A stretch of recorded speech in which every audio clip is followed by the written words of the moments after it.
gamers all around the world, we're about to go where no potato has gone before, and that is, I'm going to be showing you guys a new RTS that's announced. I knew it was in the works for a while, and they recently came out. They did a show with Artosis on the Pylon show, and they kind of presented their game. And you know, I wanted to give my opinion on the game, and I wanted to make a video out of this so more people can see it, because you know, we love RTS, and obviously we want RTS games to do well. And you know, this is you know, my little contribution to spread the awareness of a new RTS coming out. All right, so the RTS that's coming out is called Immortal Gates of Pyre. This is the video that kind of explains the game pretty well, I would say. And I'm going to talk a little bit about it. I did play it, kind of. I'll talk about that in a bit.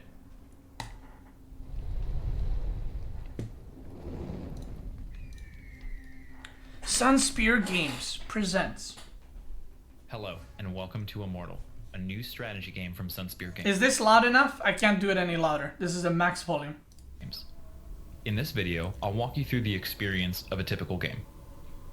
Immortals are godlike commanders that can turn the tide of battle from on high, not heroes on the battlefield. When selecting an Immortal, 2 units of the base faction are replaced with the Immortal's unique units. These are called Vanguards. In this battle, we are playing as Orzum, Arash of Reclamation. Everyone starts with the same basic tools: a town hall structure and some workers collecting alloy, the primary and most aloe vera, by the way. In Immortal. Construction in Immortal is easy. There's no need to select a worker. Just press C and bring up your building menu. Press a hotkey for the building you want to construct. Hold on. I want to mute StarCraft. The game will automatically select the best worker for the job and send them back when they're done. Ether is the second resource in Immortal. It's less common than alloy and is required for making more advanced. So aloe vera is minerals, ether is gas. Okay. Ether. Build an ether extractor by pressing C, W, and left. I can't do it louder, guys. This is a max volume. In Immortal, ether is extracted automatically by the ether extractor. No workers are necessary. Now we've got our economy up and running, we'll need some troops to defend it. Build a Legion Hall by pressing C, E, and left-clicking the building location. The Legion Hall is part of a category of structures called production structures. Production structures are where your army is built. They also increase army capacity or army cap. The capacity bar gives you a visual representation of your maximum army capacity, shown as an outline, and your current army size as a fill. Each block represents 1 production structure's worth of capacity, maxing out at 10 production structures. Each unit costs some capacity. When you're at maximum capacity, it's time to build more production structures. Producing new troops in Immortal is as easy as pressing Z to open your unit menu. The unit menu will show you every type of unit you can make. You can build advanced units by pressing the spacebar. Let's unlock access to some of those advanced units by constructing a reliquary, the Tier 2 production structure for Karaf. I'm gonna go through these things at the end. I just want you guys to see the thing, and then we'll go through it, alright? Each unit has its particular strengths and weaknesses. A big part of the fun lies in figuring out what time to make which units, all while scouting and countering the decisions of your opponent. Now that we've assembled an army, it's time to fight for Pyre. Pyre is the 3rd most precious resource and is used to power your Immortal's global abilities. Everyone receives a slow, steady feed of Pyre, which can be supplemented by fighting creep camps. Of course, your enemies are going to want this extra Pyre too, giving you a good reason to get out of your base and onto the map. Orzum has strong positional tools like Pillar of the Heavens, and replaces the base faction Sipari with the more durable Vanguard Zentari. Orzum's spell, Pillar of the Heavens, is both an offensive and defensive ability. Allies within the pillar's radius receive a significant damage buff, while enemies will take area of effects damage.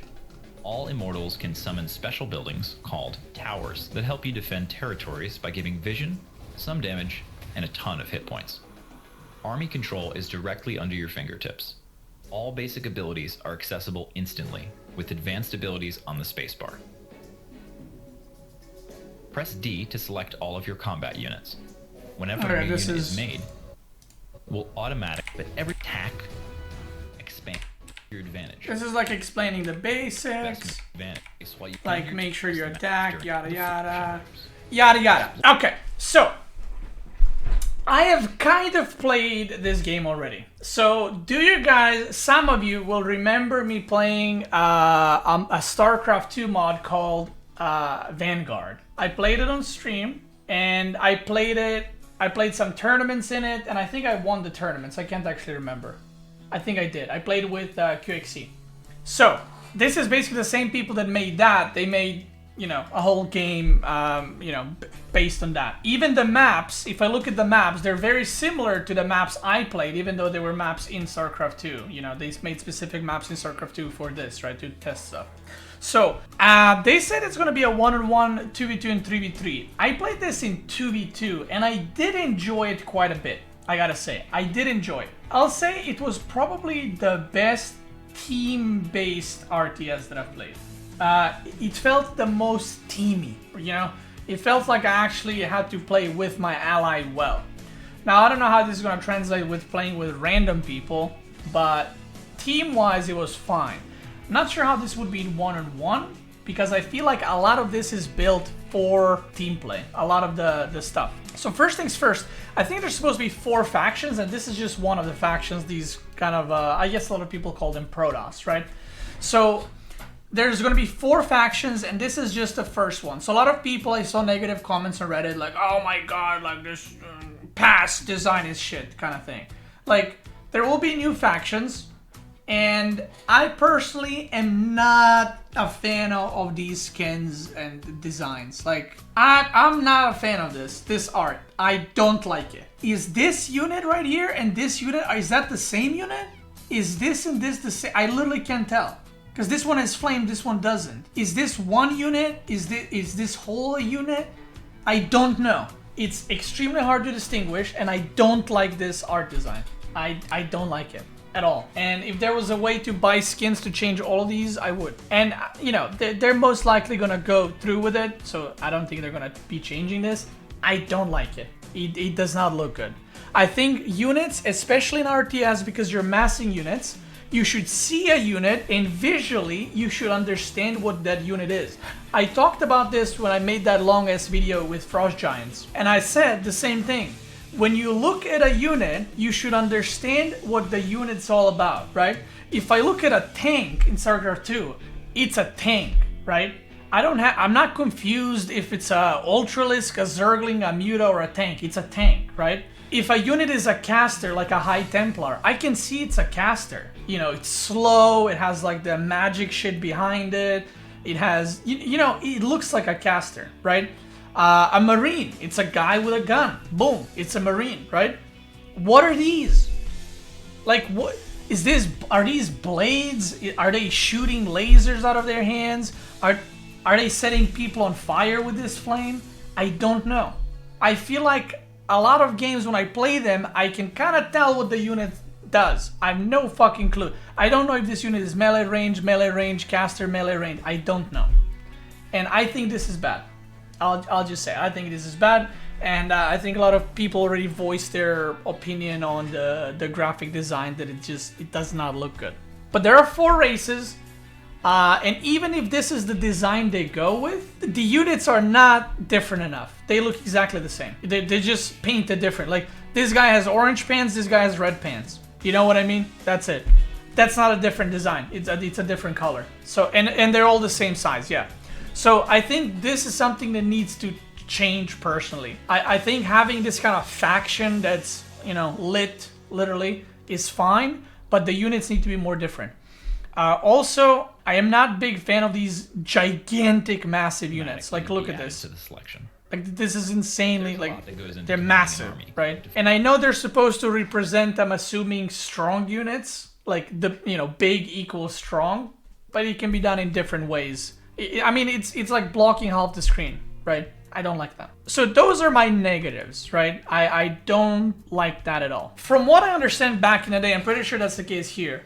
They want to kind of dumb down the RTS, not in a negative way, but dumb it down so that if you're a casual player, you can still enjoy, and this is, by the way, something that a lot of new RTS companies are doing these days, because RTS games, constantly worker making, constantly army making is hard, and it pushes away a lot of people from playing it.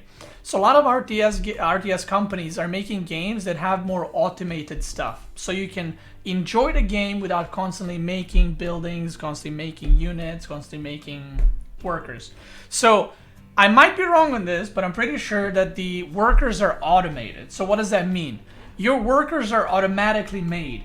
So if I come and I kill this guy's workers, his economy is still affected, but he doesn't need to manually remake them. They will be remade. So it's like one thing that you don't have to constantly spam and do. And, you know, that has its positives and negatives, right? Positive is, you know, it's good for noobs. Negatives is at a higher level, it makes things a lot easier. So another thing is, you don't select workers to make buildings. You just, like, you don't need to click anything. You open the build bar in the bottom left and you just make a building. And whichever worker is the closest to it will go and build it and then go back to what they were doing. And again, I'm pretty sure you can manually select a worker and, you know, whichever one you want and go build something, right? But again, they made this so that if you're new to the game, you don't have to, you know, go back, select the worker, go back, click, go back, select the worker, right? So I think that's good. I think automated workers, I'm not sure about, but the building thing I like, right? I think that's pretty cool because when I watch some of the lower league players play, you know, they drag their screen to select a worker, then they drag their screen to make a building, then they drag their screen back to put it back on the minerals. The reason for dumbing down, by the way, I mean, realistically, guys, the whole gaming is going into more simple kind of games where everyone can play it. So this is just this is how it is, right? Oh, they only have 6 workers. I don't know how much I like that. So when I played, you know, it used to be called Vanguard in StarCraft 2, they had more mineral patches, like it was like 12 workers, but now it's 6. And what worries me about that is if your worker gets killed, that impacts the economy quite heavily. So now that I think about it, like you might see a lot of people suiciding their units to kill your workers because each worker that gets killed is 1/6 of your economy. And yeah, that I don't know about that. I'm personally not a big fan of low amount of workers because then the economic damage that you do can be game ending. Then there's the next thing, which is, so here. So basically there's no supply depots or overlords or pylons. The way you create more supply is by creating more production buildings. And this is the thing they used back in Vanguard. And I didn't mind it. For me, it felt like something was missing because, you know, whether I played Age of Empires or Warcraft 3 or StarCraft 2, this is something that follows all the RTS games to make something that allows you to create more supply, right? Or at least modern ones.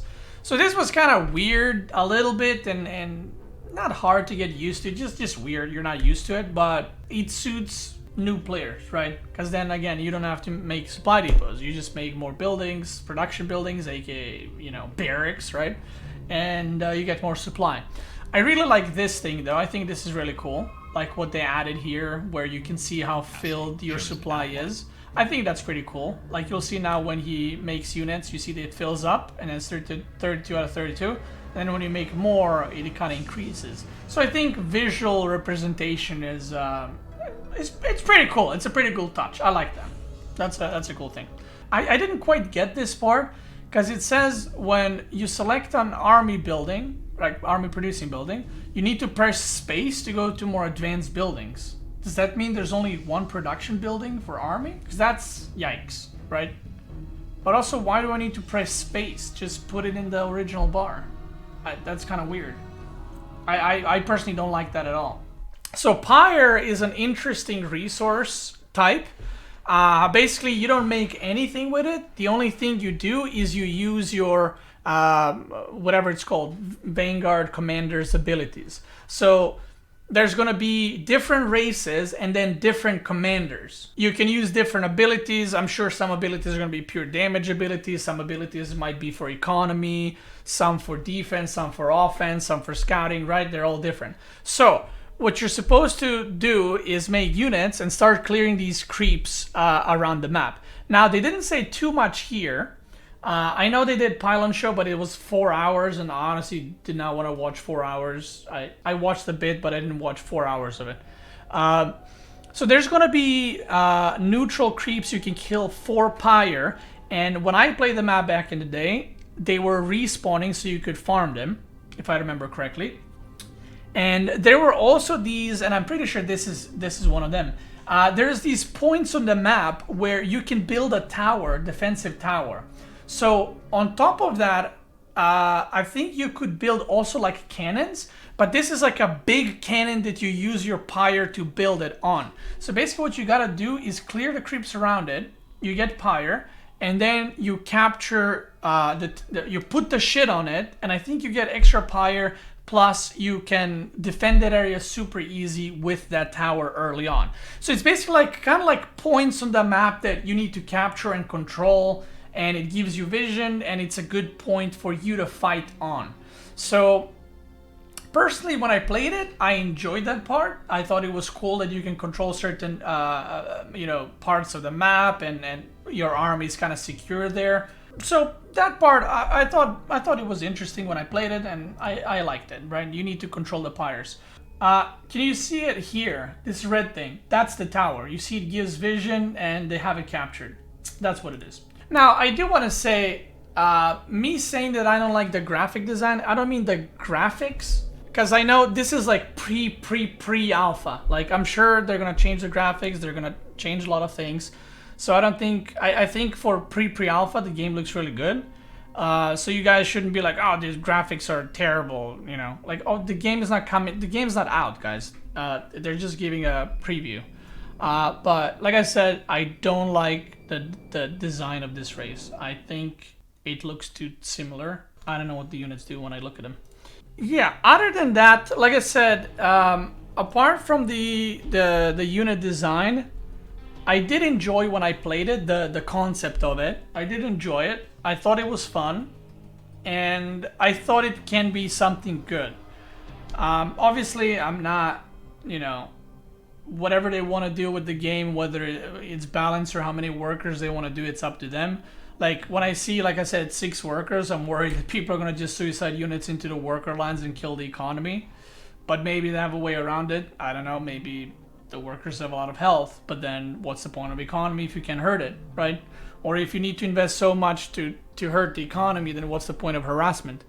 So I think that line between harassing workers and having it so the whole worker line can be wiped out by like 2 banelings going to 16 mineral line is difficult, but you know, I'm sure they'll figure it out.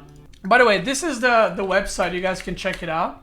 And they also have a Kickstarter which you guys can support if you'd like to, or you can follow it, or whatever else.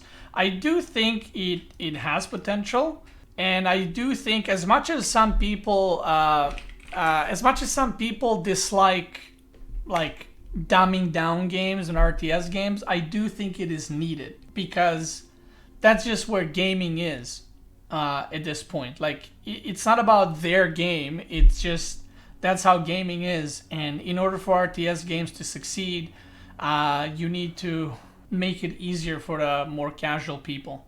Alright, so I want to show you something. This was back in StarCraft 2. This is where their concept, I think, started. So this was me and QXC playing against Lilicon and Space Marine. QXC and I ended up winning this tournament. But what I wanted to show you is, if you look at the minimap, like from the get-go, there's already action, because that's what it's supposed to be like. It's supposed to promote like action, to promote like killing the turrets, killing the mobs, or, you know, for now called Pyre, right?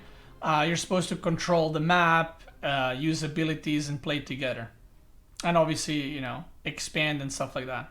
There was a lot of like team play and controlling the map in certain places. it kind of reminded me of like faster Brood War if you played together with your ally. It wasn't just make an army and go for it. That didn't work. You had to be active on the map. And again, I personally don't know because I'm pretty sure the game has changed a lot since their initial concept. But I'm pretty sure that's what they're kind of going for. So if that's something they're going for, still, right, and nothing has changed there, I'm all up for it. Here, I'll show you guys their website. You can check it out. So there's going to be 14 different units and 3, 6, 9 structures initially. And I'm assuming 3 races. And then you have like the vanguards that, you know, they can always like add content through. They're not really heroes, just to not confuse anyone. They're not like heroes like in Warcraft 3 where you level them. It's more so like commanders in StarCraft 2. I'm definitely gonna try it out. It's definitely at least what I always said. It's free to play. Oh, Jack Attack, you're here. Hello. Okay, I think games that are free to play will, I mean, they will literally have more players because, I mean, how many of you in the chat have wanted to try a game, but then you see it's 50 euros and you're like, well, I want to try it. I don't want to spend 50 euros on it, right? But if you can play it for free, there's also a higher chance that the players will stay, and then you can make your money different ways through skins or maps or whatever, right? So, yeah. Whatever opinion I have, I don't want you to, you know, 100% trust me if it's positive or negative. Obviously, follow it and, you know, draw your own conclusions and your own opinions. The thing that I think is good is that they're not just doing another RTS, right? I've said this so many times, and I've played probably like 10 RTSs last year. They were like, you know, indie companies or whatever companies. And it's just same games. I swear, it's just different painted skins, you know? It's just like, oh, I gotta collect, there's 2 resources, you know, minerals and farts, and then I gotta, you know, make units and that, and it's all the same.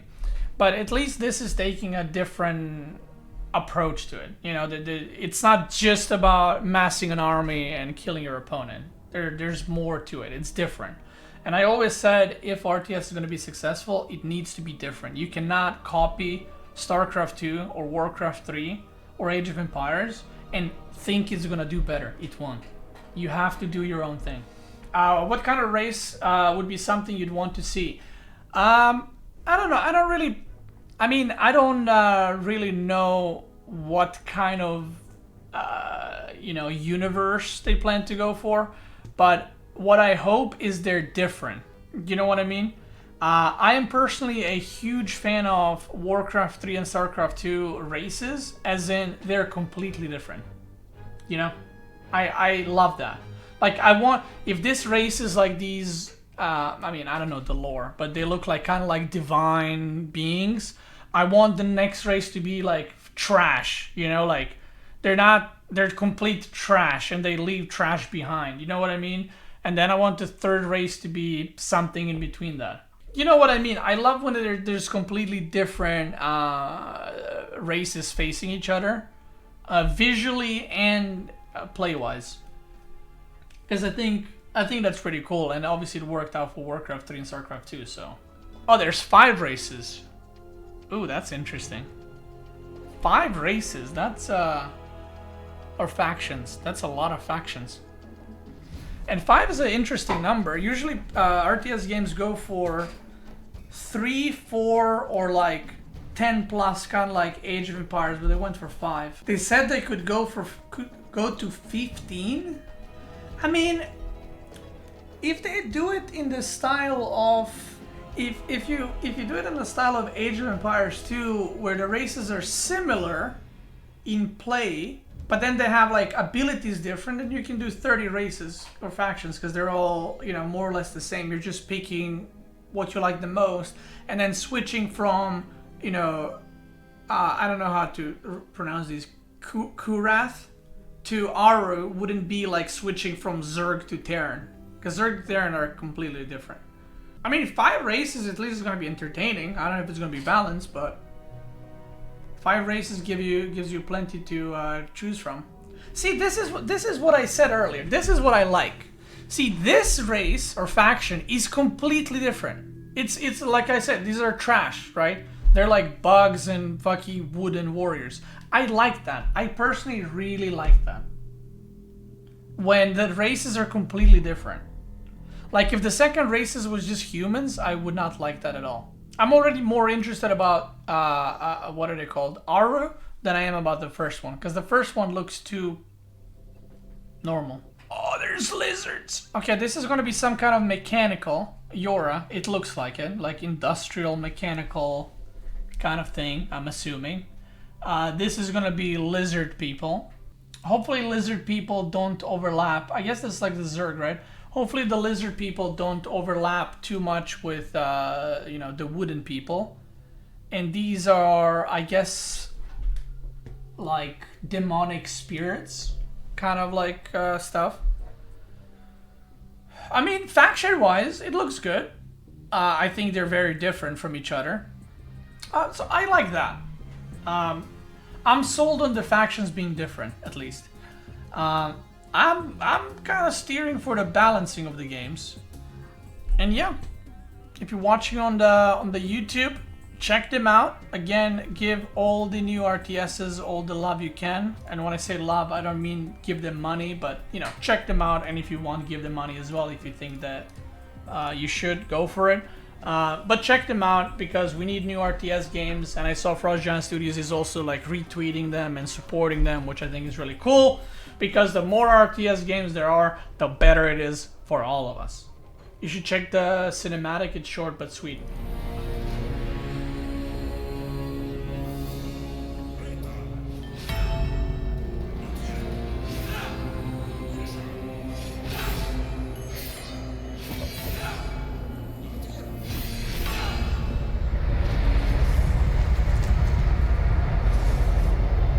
That's me, Commander Cutie. That's me. No, not this guy. The guy that's about to blast him.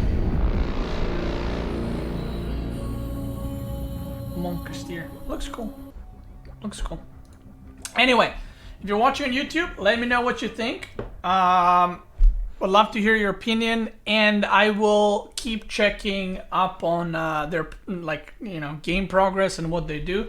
Obviously, every time they say, "Oh, look, a unit," I'm not gonna make a video about it. But when they do, you know, a big update or something, or maybe I get a little alpha key or something.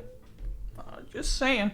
Maybe I'll give it a go, and I'll upload that on YouTube, and I'll, you know, stream it on Twitch as well, and so on and so forth.